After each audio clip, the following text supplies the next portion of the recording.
जवानों मैं आपसे मुखातिब हूँ, अल्लाह को बूढ़े की तौबा भी पसंद है, अल्लाह को हर एक शख्स की तौबा पसंद है। लेकिन ये बात जहन में रखो कि मेरे अल्लाह को जवान की तौबा बहुत ज़्यादा पसंद है। मेरे और आपके आका मौला ने फरमाया आना हबीबुल्लाह, मैं अल्लाह का हबीब हूँ। कितना बड़ा एजाज़ है जो मेरे हुजूर का है। लेकिन एक दूसरे मुकाम पे इरशाद फरमाया अशाबुत्ताइबु हबीबुल्लाह, सुन लो जो जवान जवानी में तौबा करे वो भी अल्लाह का हबीब है। कितना बड़ा एजाज़।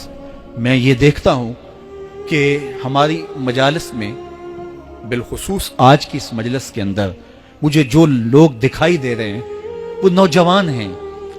तो जवानी जुनून का शोबा करार दिया गया है, शोबा तुम मिन जुनून कहा गया है।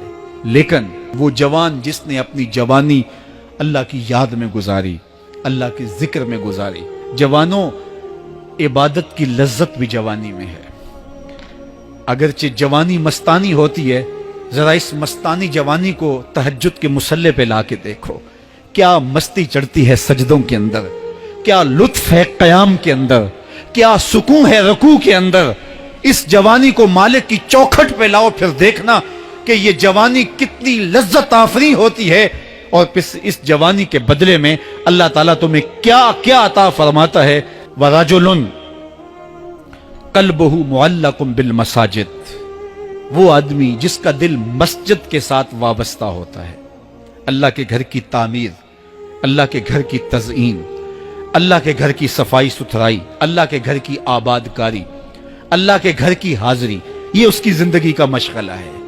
मस्जिद के साथ वाबस्ता है, उसको जुनून है अल्लाह का घर खूबसूरत हो, उसको जुनून है अल्लाह के घर में रौनक हो, उसको जुनून है कि अल्लाह के घर में सफाई सुथराई हो, पाकीज़गी हो, लोगों का आना हो और लोगों का मस्जिद से रब्त हो और मस्जिद की हिफाजत उसने अपने जुम्मे ली हुई है। मस्जिद के काम वो गुलामों की तरह करता है। सुनो सुनो, मेरे हुजूर ने फरमाया कयामत के दिन अल्लाह उसे अपने अर्श का ठंडा साया अता फरमाएगा। फरमाया कुछ लोग मस्जिदों की मेखें होती हैं, जिस तरह लकड़ी में कील ठुक जाता है वो भी मस्जिद में यूं ठुक जाते हैं, जब भी तलाश करो मस्जिद में मिलेंगे।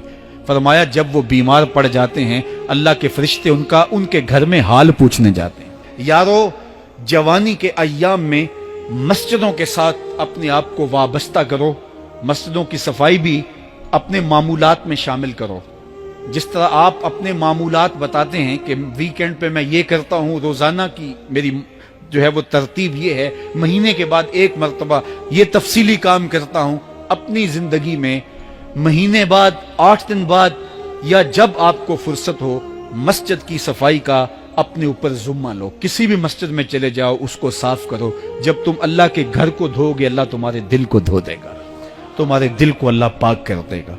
तो ये मस्जिदें काबतुल्लाह की बेटियां हैं। अल्लाह ताला ने मस्जिदों के जरिए जीनत दी है जमीन को। जिस तरह आसमान सितारों से सजा हुआ है, जमीनें मस्जिदों से सजी हुई।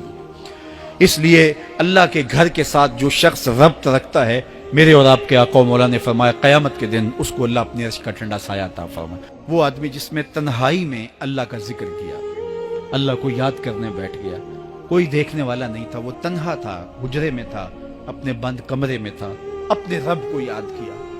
अल्लाह की याद करते करते उसकी आंखों से आंसू टपकने लगे, उसकी आंखें आंसुओं का खिराज देने लगी। तो मेरे और आपके आका मौला ने फरमाया कि ये आंसू इतने कीमती हैं, इन आंसुओं के बदले में क़यामत के दिन उसे अर्श इलाही का साया नसीब होगा। अर्श इलाही का साया उसे नसीब होगा इन आंसुओं के बदले में। रूमी अलैहिर्रहमा फरमाते हैं, जहां पानी गिरता है वहां सब्जा उगता है, जहां आंसू गिरते हैं वहां रहमत उतरती है। तो इसलिए जो अल्लाह की याद में रोने का लुत्फ है और अल्लाह की याद में आंसू बहाने का अजर और सिला रखा गया है, ये गुनाहों को धो डालता है, ये अंदर की सफाई और सुथराई का सबब और जरिया है। मेरे और आपके आका मौला ने फरमाया रातों की तन्हाइयों में उठ के कुरान पढ़ा करो और कुरान पढ़ते हुए रोया करो। फिर फरमाया फ़इल्लम तबकू फतबाकू, अगर रोना ना आए तो रोने की कोशिश किया करो। हजरत दाता गंज बख्श अली हजवेरी से एक मुरीद ने कहा, हजरत अगर रोने की कोशिश करें फिर भी रोना ना आए, फरमाया फिर अपने मुकद्दर पे रोया करो। तुम इतने संग दिल हो गए हो कि तुम्हारी आंखें आंसुओं का खिराज नहीं देती। जो रोना नहीं जानता वो अल्लाह की रहमतों को اور اللہ کی کرم نوازیوں کو کیسے سمیٹ پائے گا؟